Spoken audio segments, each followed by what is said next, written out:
Good evening, ladies and gentlemen. My name is James Roberts. I am a petitioning candidate for the Board of Education here in Winsted, for a Board of Education that is effective, efficient, affordable, and accountable to you. You will find me on row D of the ballot. That is D for devil, as I think many of the local Democrats would probably have you understand. And I am asking for your support here this evening in the upcoming election for the Board of Education. Before we dig into the meat of this evening's program, I would like to review one of the more interesting developments of the first week of October. At their first Board of Selectmen meeting of the month, Deputy Mayor George Clausen made the motion that the Board of Selectmen provide an additional $1.3 million of funding to the Board of Education. This despite the fact that the Board of Education has no budget, this despite the fact that we have no audit detailing where the Board of Education's money has been spent. This despite the fact that the Board of Education has refused to close a building and is instead wasting money on empty classrooms at the expense of teachers and education. This is a most unfortunate development in my view. The idea that any responsible party in this town would advance the notion that we should be paying money to an entity that cannot account for any of the cash that it already has is most unfortunate and I think gravely irresponsible. I am not a supporter of this idea. I believe we should pursue the process that we are currently on, a process which will involve an investigation by the state of Connecticut into exactly what is going on, that will bring to light all of the facts of the situation so that you, the voters, can make an informed decision come November as to where things stand and what you want to do. I am not in favor of taking that decision away from you. I am not in favor of giving you a supplemental tax bill in your mailbox this week. I am in favor of giving you the choice, you the power to decide what will be done in this situation. All of that being said, let's duck into what we really want to cover this evening. Over the past several weeks, we have covered at a fairly high level both the things that we do not like, the spending for spending's sake, the secrecy for secrecy's sake, the view that the Board of Education can unilaterally disallow the community's budget. And we've covered also at a fairly high level the things that we do want. An education system and a school system that is indeed effective and efficient and affordable and above all accountable to you. Tonight I would like to drill down a little further to be a little more specific about what I stand for, what I would like to see this school system stand for, and to give you some more meat on the bones if you like. I think we have heard doing door to door over the last several weeks that you really want some specifics. You want to understand how we are going to make this a better community. You're tired of the arguing for arguing's sake and the fighting for fighting's sake, and you actually want to see something happen.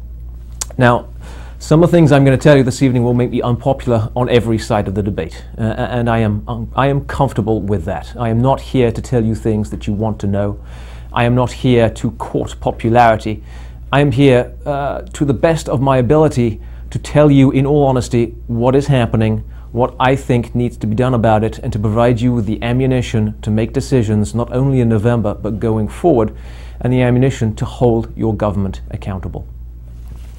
So let's dive into what is it that we are looking for in our Board of Education. I will start by saying I think there are three overarching principles that need to be taken into account every time any agent of government spends your money. The first of those principles is that there has to be a lasting and real benefit to the community from the investment of your tax dollars. There can be no more of these freebies, these insider deals, no more of these tax breaks for our colleagues, no more of these sales of town assets at below market prices to friends and family. Everything we do that involves spending your money has to have a real, tangible, demonstrable, measurable benefit to you, the community. The second overarching principle that I will point to is that it is not enough just to be a good spending plan. It is not enough just to have a measurable impact on the community. In order for us to justify spending your money, we have to prioritize, we have to be able to show you that it is the right time to spend this money, that there aren't other things that we should be spending money on. This again is an unpopular thing. No one likes to defund a program that achieves good. But there will be times when we have to do precisely that. There will be times where we turn down funding requests for things that may do good because we have to prioritize given the funds available. Government is very good at generating infinite lists of needs. That's why we have state mandates and federal mandates. That's why we have funding crunches. We must acknowledge that while needs may be infinite, funding is not, and therefore we pick and choose, just as you pick and choose every day and every week in your individual lives. You pick and choose in your professional lives, your employers pick and choose, and you should expect the same of your government. The third overarching principle that I say applies to all spending decisions is there must be a clear ability to demonstrate what is being spent, why, on what, and to what effect. It is not reasonable to ask the BOE to prioritize amongst various spending plans if it does not know what each plan will cost, what each plan is supposed to result in, and how it all worked out. I think all of you are aware that we have no audit here in Winsted. We are the only town in the state of Connecticut not to have an audit. And the reason we have no audit is because the Board of Education here in Winsted has been unwilling or unable to provide numbers that are auditable, that are credible to outside parties engaged in checking the numbers. What you may be less familiar with is the sheer number of different sets of figures that the Board of Education has actually put forward. Each time saying they're right, and then a couple of months later saying, well, perhaps they weren't so right. I'm going to put a slide up, which hopefully you will be able to read, which will shed some light on this in terms of the various sets of numbers that have been released by the Winchester Board of Education. Every school district in the state of Connecticut is required by law to make a filing with the state that details what they spent the prior year and on what. And that report is called the ED 001. The Winchester School Board has so far submitted 3 ED 001s to the state of Connecticut with respect to the school year 2009-10. Each of those reports has been certified by the Superintendent of Schools as being, and I quote, correct to the best of his or her knowledge. Yet each of those reports is different. In September of 2010, the BOE reported to the state that it spent $21.5 million. In November of 2010, just 2 months later, the BOE changed its mind. It said it had spent $20 million. Fast forward to September 2011, and the BOE changed its mind yet again. In September 2011, it said that it had spent $21.2 million.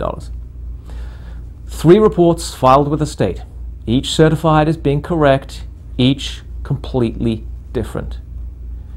By definition, that means at least 2 of them are wrong, possibly all 3 of them. But these aren't the only reports that the Board of Education has filed.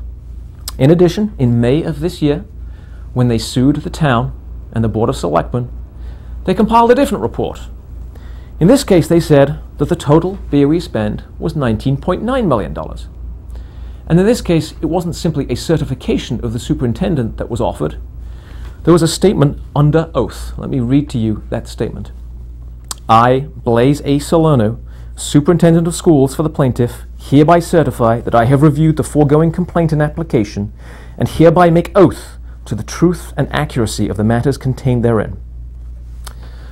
So 4 sets of numbers, 4 different sets of numbers, 3 certifications, 1 oath. If the latest set of numbers that produced by Superintendent Danahy is correct, that means Blaise Salerno's 2 certifications and his oath to the Superior Court in Litchfield are incorrect. If Superintendent Salerno's oath to the Superior Court is true, that means that Superintendent Danahy's certification is incorrect, along with Blaise's prior 2 certifications. There was a 5th number that I did not put on that slide. If you were to sit in the bowels of Town Hall and actually count all of the monies that left the accounts, the bank accounts associated with the Board of Education, you would arrive at a 5th number. I'm not going to tell you what that number is. That is the auditor's job. I will tell you, however, that that number is larger than all of the 4 that you have just seen. Now, when the Board of Education came to the Board of Selectmen in August of this year and said, gosh, we had no idea there was a problem with our numbers. Gosh, we had no idea we hadn't completed an audit. This was after they had already filed 3 of these sets of different numbers. They had already filed the September number detailing $21.5 million. They had already filed the November number detailing $20 million. And they had already filed their lawsuit against the town detailing $19.9 million. So when they sat there and said, gee, we had no idea we had problems with our numbers, they were either lying through their teeth or they were asleep at the switch. I don't know which is worse in a Board of Education, to be knaves or fools. I do know that neither is acceptable, and I do know that come this November, you should, in good faith, be voting not for 4 incumbents, but for a whole new slate, 9 new members of the Board of Education, because they should have collectively resigned. For them to have filed 4 sets of numbers, all of them different, 3 by definition wrong, for them to have sat in front of the Board of Selectmen and said, we had no idea there was any problem, means they are simply not doing their job. Now, there are real-world consequences to getting these numbers wrong. When the Board of Selectmen put forward a budget in April of this year, and when you voted and approved that budget in May of this year, the best and greatest numbers that were available to you from the Board of Education were those filed in November of 2010 and May of 2011. And those 2 filings indicated the total spend was somewhere between $19.9 and $20 million. That was the information that was available to you. It had been accepted by the state. It had been scrubbed and polished by the Board of Education's lawyers. It had been submitted under oath to the Litchfield Superior Court. $20 million. Well, I don't know if the Board of Selectmen ever believed that number, but they probably took some comfort from the fact that if you adjust that $20 million for the savings and special education costs that the Board of Education said were coming down the pike, and you inflate that $20 million for 2 years' worth of inflation, assuming a high rate of inflation, 15% for healthcare benefits, and a moderate rate of inflation, 2.5% for everything else, that would result in a town appropriation for the current year of $18 million. The Board of Education's numbers indicate that the budget that you approved without closing a school, without any savings for Gilbert, include at least $500,000 of contingency or reinvestment or growth, call it what you will. Now we know that Gilbert was reconfigured. The 7th and 8th grade kids did go up to Gilbert. We did transition the teachers associated with 7th and 8th grades out of the Winchester system. We can measure that. We know how much those teachers cost. We know how much the Gilbert contract went up by. There is an additional $600,000 worth of savings associated with the move to Gilbert. And so the Board of Education's filings indicate that an $18 million appropriation was appropriate, leading to $600,000 of gap, of fluff, of availability within that budget on top of the $600,000 of savings available to them from the move to Gilbert. But that's not the only real-world lesson I want to draw from these numbers. If we put the slide back up, I would like to focus for 1 minute on the special education numbers. I don't know whether you can read them, but across the top of the page, special education in September of 2010 was said to have cost $7 million. The same in November of 2010, but by September of 2011, special education costs for the year 2009-10 had dropped to $5.3 million. I raise this for 2 reasons. Firstly, as we discussed last week, special education has been named the chief culprit in all of the difficulties behind the Board of Education budget. And indeed, if the $7 million number that they have listed there is anywhere close to right, that would not be an unfair charge. $7 million would represent a level of expenditure far beyond any other school district anywhere in Connecticut. That is simply unbelievable, particularly when we consider that the prior year number, an audited number, was $5.7 million. If the last number on that page, 5.3, is indeed correct, then we've corrected 2 misinformations, 2 myths put out from the Board of Education. The first, that special education is wildly unpredictable. It's not. 5.7 in 2008-9, 5.3 in 2009-10, 5.5 in 2011-12.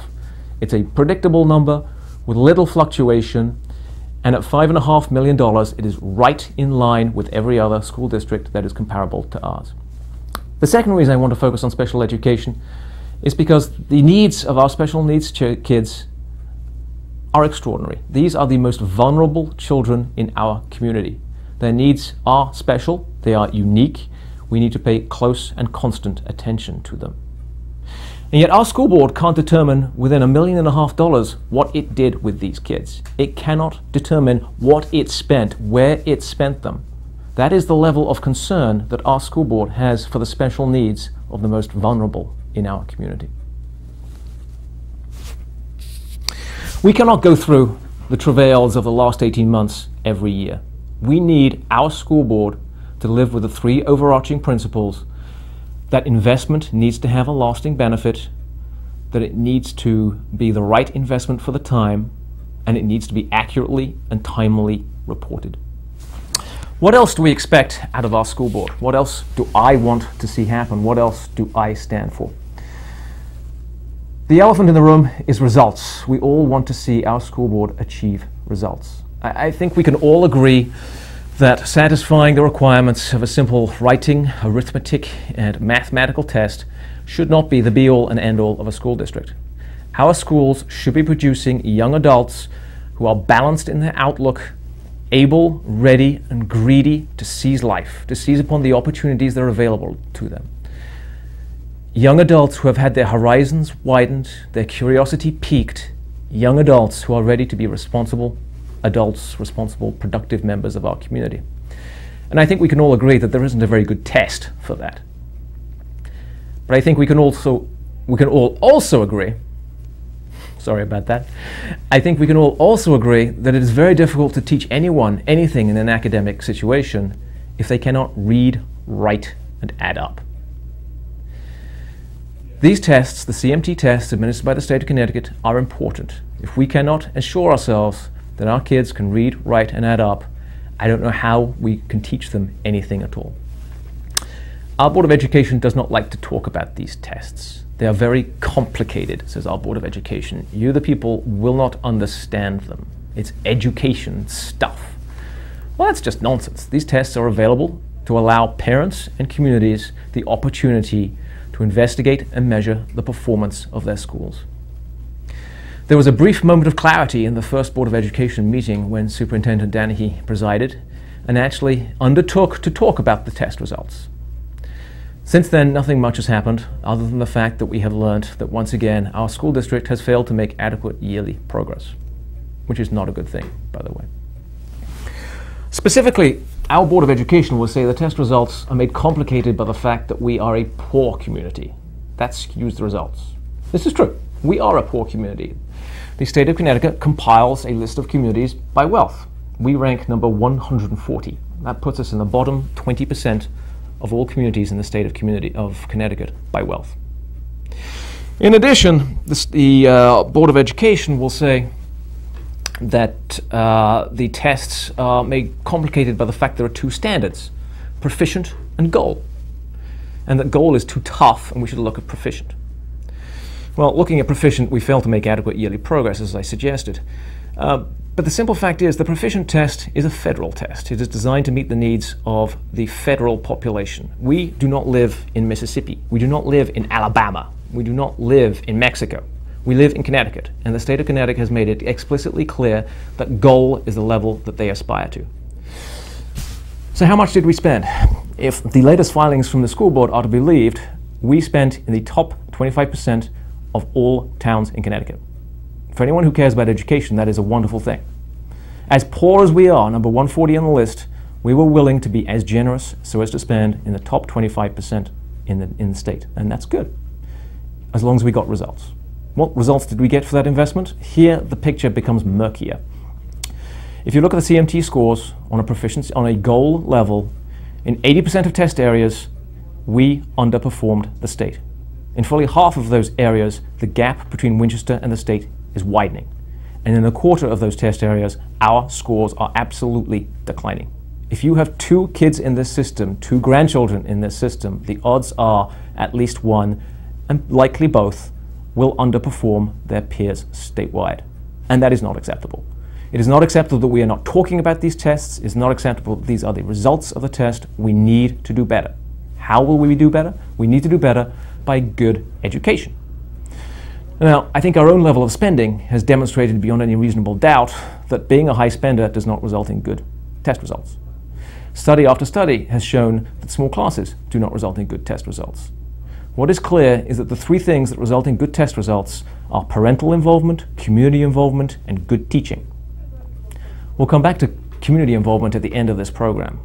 Parental involvement is sort of up to you. You've all taught your kids to catch a baseball, to ride a bicycle. You know how it's done. I am not going to tell you how to be a good parent, and your government should not tell you how to be a good parent. Your government should, however, ensure that you have good teachers. That means teachers who are willing to take risks, teachers who can be creative, teachers who will do whatever it takes to get the job done day in, day out, year in, year out. We need to be able to reward the best of our teachers. We need to be able to evaluate our teachers, not just on student scores, but on a whole variety of evaluations. We need to see the superintendent and the principals in those classrooms each and every day evaluating the teachers. Those teachers who don't make muster need to be told that and given the opportunity to improve themselves, and if they can't, they need to be eased out. We need a collection of the best and the brightest, and when we have that collection of the best and brightest teachers, we need to consider extending the school year, extending the school day. It is no point doing it ahead of that time. More of the same will get us more of the same. But once we have identified the best teachers and the methods for evaluating them, we need to do more. And what is good for the teachers is good for the administrators too. Secondly, we need to look at cost. I'm not going to focus here on a school building that has gone unclosed. All of our discussions in the last several days speaking to you on the street have indicated that you understand that it is crazy that we have not closed a building. You understand that it is crazy for you to tell us that it is cheaper to operate 3 buildings than 2 buildings. That is nonsense. When I talk about cost, I'm talking about 3 things. All of them will be unpopular amongst some segment of this town. Number 1, we need to stop sending funds to non-core programs if they detract from core programs. We are legally and ethically responsible for the kindergarten through grade 12 system. We need to ensure that all available funds are directed to that system until we've got it fixed. Once we have that system fixed, we can then begin to direct funds towards other areas. Pre-K, Ruth Ann's program, some of these other areas. No one is disputing that those additional investments are good investments. But as we said at the beginning of the program, it's not enough to be a good investment. You have to prioritize, you have to pick and choose where you spend your money. Secondly, whilst I want to reward good teachers, I want to pay them more than they are currently paid, I do not want to pay teachers raises just because a year has gone by. I don't think that is merited. I do not want to pay anyone benefits for people who are not employed by this municipality. We should pay generous benefits to our employees, and they should be given the opportunity to purchase benefits for their families. The last area of cost that we need to focus on is duplication and waste. You, the community, voted to combine the finance functions of town and BOE. The Board of Education thumbed their nose. That's unacceptable. We need to combine cost centers across town, Board of Education, and Gilbert. It can be done, it must be done. We must free up that money for investment in good education. Lastly, I want to focus on the role of the BOE itself. Everything we've talked about this evening has really focused on the schools. It's important to focus on the board. We need to empower this Board of Education, every member of this Board of Education, to challenge the status quo, to ask the hard questions, to insist upon accurate answers. I never want to see a Board of Education ever again approve a budget without actually seeing it. I never want to see a Board of Education approve a budget that does not add up. I never want to see a Board of Education show up to a Board of Selectmen and say, notwithstanding the fact we have filed 3 sets of different numbers, we don't think there's a problem with the numbers. We don't understand that the audit's not done. This is nonsense. The board has to understand it has a very simple job: to manage the schools for the community whose schools they are and which pays the bills. It needs to ask the questions and insist upon answers. If the staff are not getting the job done, the staff need to be held accountable. That is the board's job. And it is your job, the community's job, to hold the board accountable. You need to insist that this board does its job. You need to insist on that in November, when the elections come around, and you need to insist upon that every other day of the year by showing up to meetings, by making the phone calls, by expressing your dissatisfaction if you are dissatisfied, or your satisfaction if that is the case. These are the things that I stand for. These are the things that specifically that I want to see our Board of Education achieve. I said at the outset that we would come back to community involvement. Community involvement is key in education, not just from a funding perspective, but from a tone and a support perspective. I understand that you as a community find it difficult to support a school system that lies, that does not provide adequate, accurate, timely information, that does not produce results. If the Board of Education can achieve the goals and challenges that I have set forth this evening, I would hope that you, the community, will rally round and support us. Support us with your money, support us with your attention, support us with your constructive suggestions, that you will make this a better community by expressing your pride in our schools. If any of this makes sense to you, I would ask for your vote come November. If, however, you do not believe in these things, if you do not believe that the time has come to demand more of your Board of Education, to demand the most basic of rights in terms of its willingness to uphold a budget voted upon by the community, its willingness to provide timely, accurate information, if you do not believe those things are important, you should not vote for James Roberts. I would ask, however, that you do believe and that you give me your vote and your support in November, and that you continue to give me your support thereafter. Thank you very much, ladies and gentlemen, and we will see you again next week.